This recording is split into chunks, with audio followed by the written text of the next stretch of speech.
Welcome to the Mama Needs a Moment podcast. We're your hosts, Crissy and Cindi, co-founders of Her Health Collective, and moms who totally get the chaos of juggling it all. But here's the thing, your well-being matters. That's why we're on a mission to change the way moms take care of themselves. We bring you quick 10 to 15-minute bite-sized episodes packed with expert advice on women's health, parenting, and self-care, plus real-life tips you can use right now. So take a deep breath, grab your lukewarm cup of coffee, and let's make these moments count.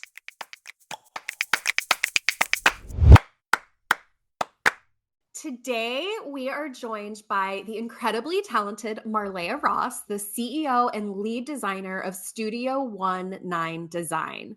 Marlaya's journey into the world of interior design wasn't a straight path.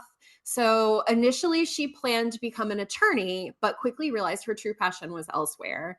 With sheer determination, 50 cold emails, and a deep love for creating beautiful spaces, she carved out a name for herself in the design world. Now she specializes in crafting soulful, contemporary interiors for high achievers, transforming homes into stunning, functional spaces that truly reflect their owners.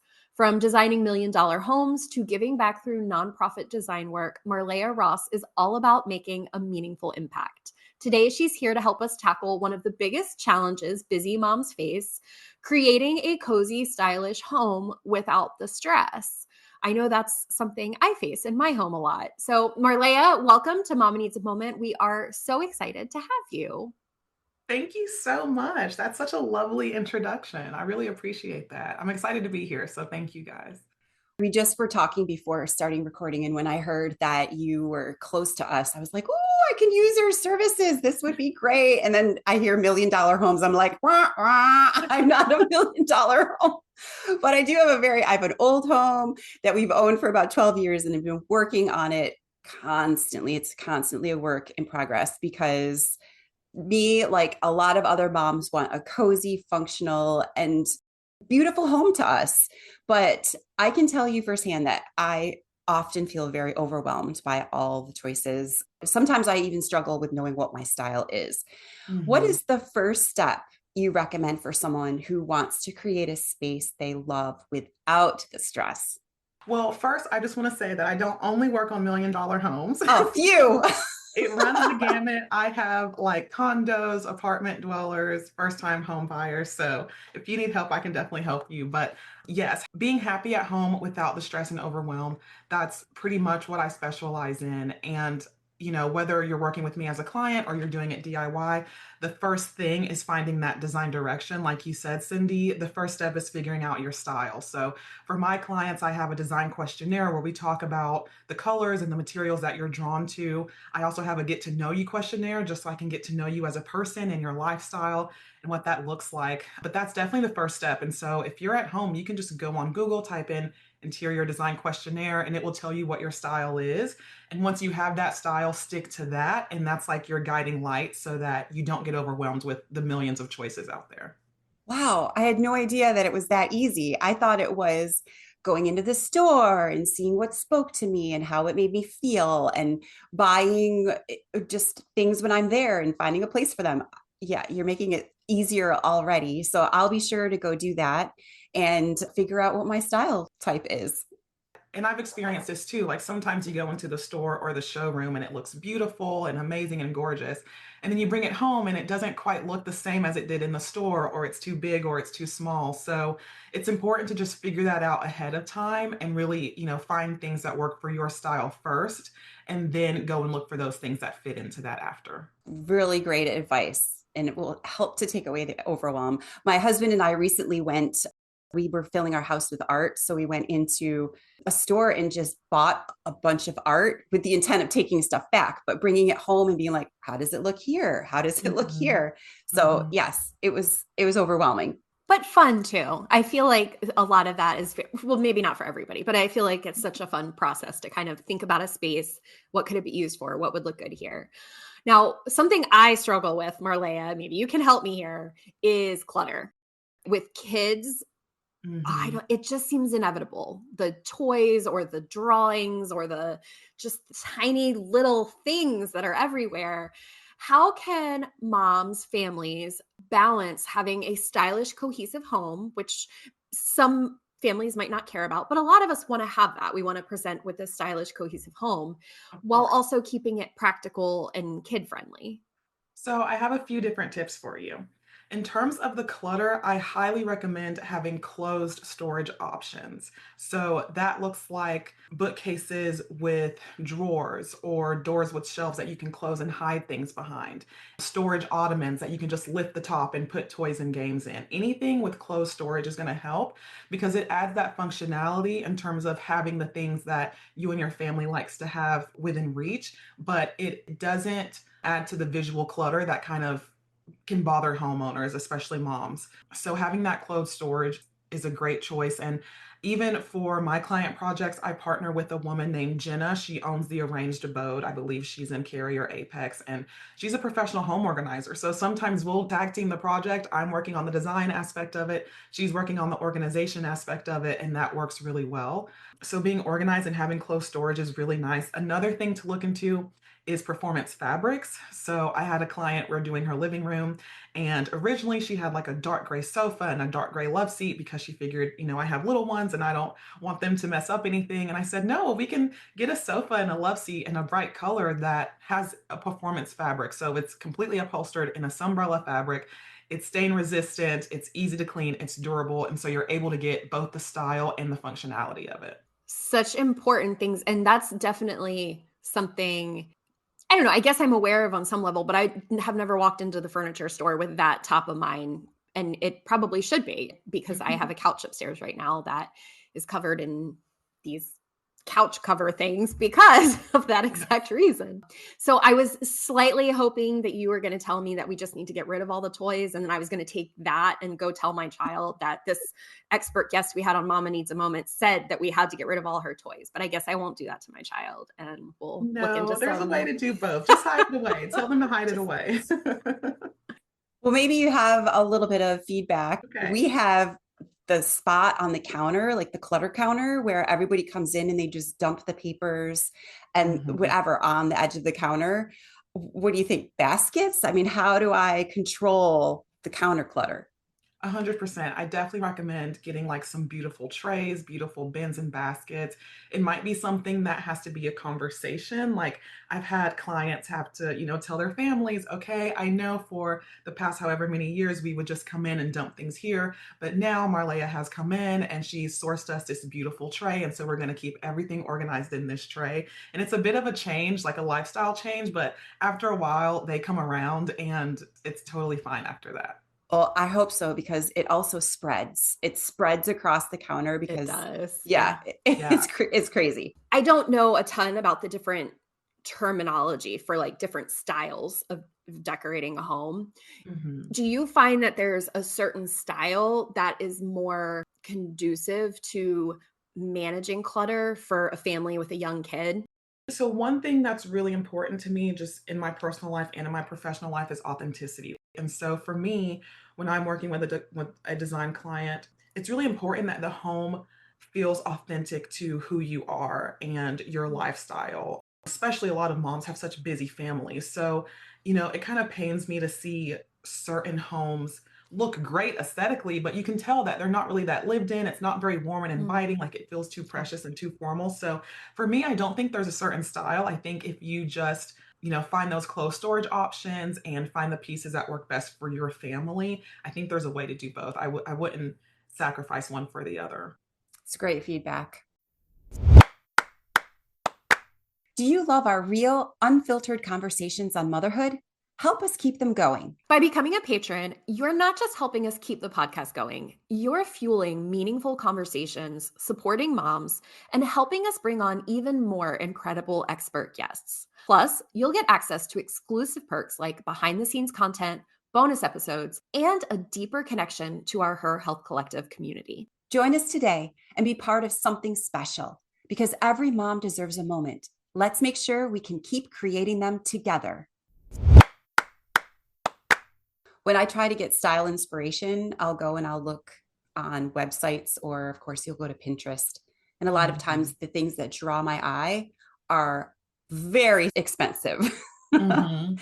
And then I feel really disappointed because I'm like, there's no way that I can implement that into my house with it being so expensive. Do you have some small budget friendly changes that you could suggest to us that moms can make that will have a big impact on the look and feel of their house right away without spending a bazillion dollars? Of course, yes. So, my biggest thing is definitely paint. You can do so much with just changing the paint color in a room or adding a new accent wall. I mean, it's very affordable, it's very easy, and as long as you have like the right color and the right undertone, then that alone can make a huge difference. The other thing that I would say is those finishing touches, right? So maybe it's something as simple as switching out a rug or getting new drapery or finding new throw pillows. Sometimes it's something as simple as the layout of the space, like maybe move your sofa a little bit more to the left or, turn that accent chair to the right. It's those little changes that can have a big impact and that don't cost a ton of money. As you were talking to me, I'm like, what chair can I shift a little to the right?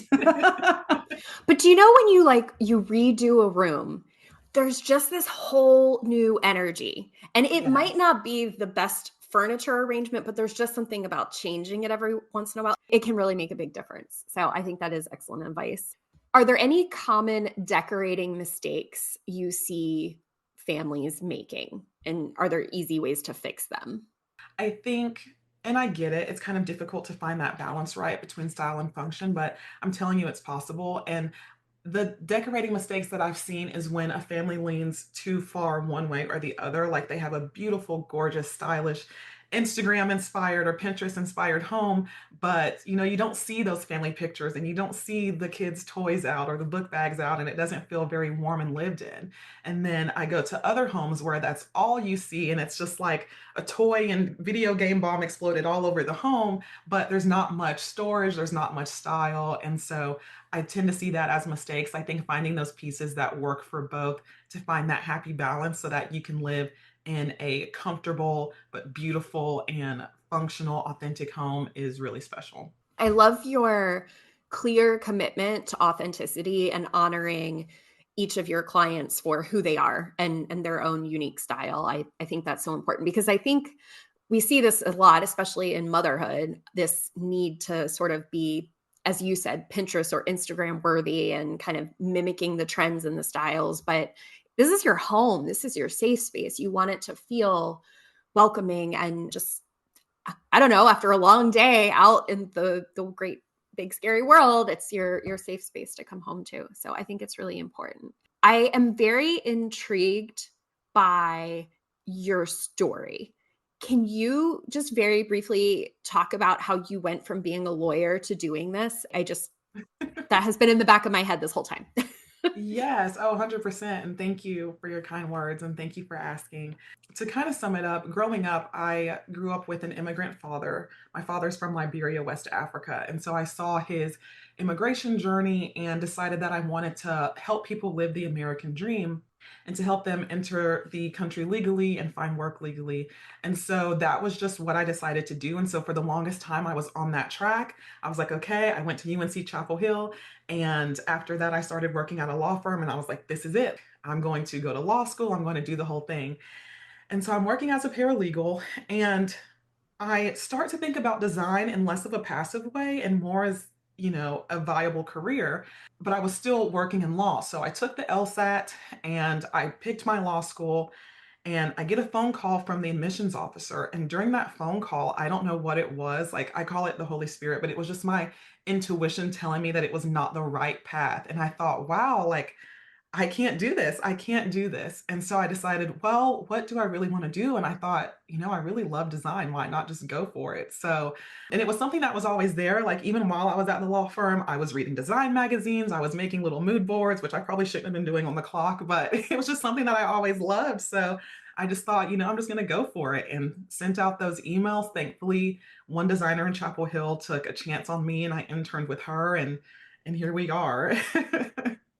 That's an amazing story. And I love, again, you stuck to authenticity. You just have this way of directing people and yourself towards what feels most pertinent to them and most authentic to them. That's so admirable. Beautiful story. I have two questions left to ask you. One is I want you to give me a little bit of slap of reality here, because for so many years with my kids as they've been growing up, I had this idea in my mind that I wanted our house to be picked up enough so that if somebody stops by with just to visit or whatever, without letting me know, that they could come in and it wouldn't be a complete mess. I think I'm dreaming because people don't really do that anymore, as much as you'd like to have community where they just stop by and here, have a biscuit with some tea or whatever. Mm-hmm. But how realistic is that, to think that I want to keep my home that clean? Because it does add stress, but at the same time, I love the way it feels when it's clean. I'm going to be honest.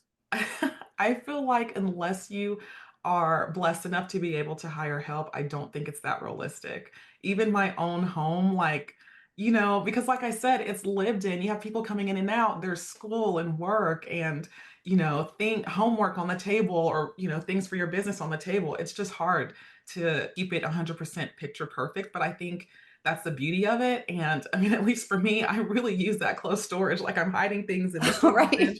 I'm hiding things in the storage ottoman. You walk in, you have no idea. You had no idea what it looked like beforehand, but we're all just doing the best we can.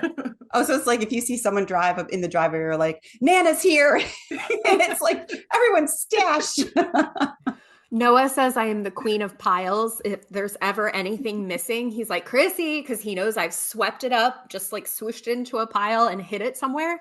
I'm guilty of doing that quite often. That's great. Yeah, I mean, that's just real life, Okay, my last question.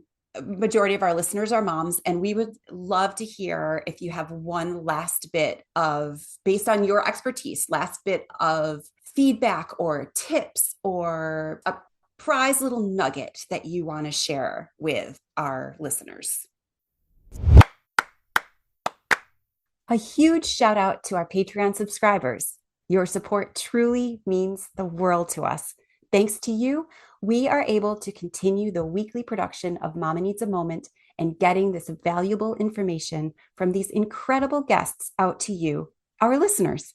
This final question has been recorded as a bonus and is available for our Patreon subscribers to go listen to right now. Be sure to log into your Patreon account and have a listen. If you're not a subscriber, we'd love to have you. The link is in the show notes. That's a wrap.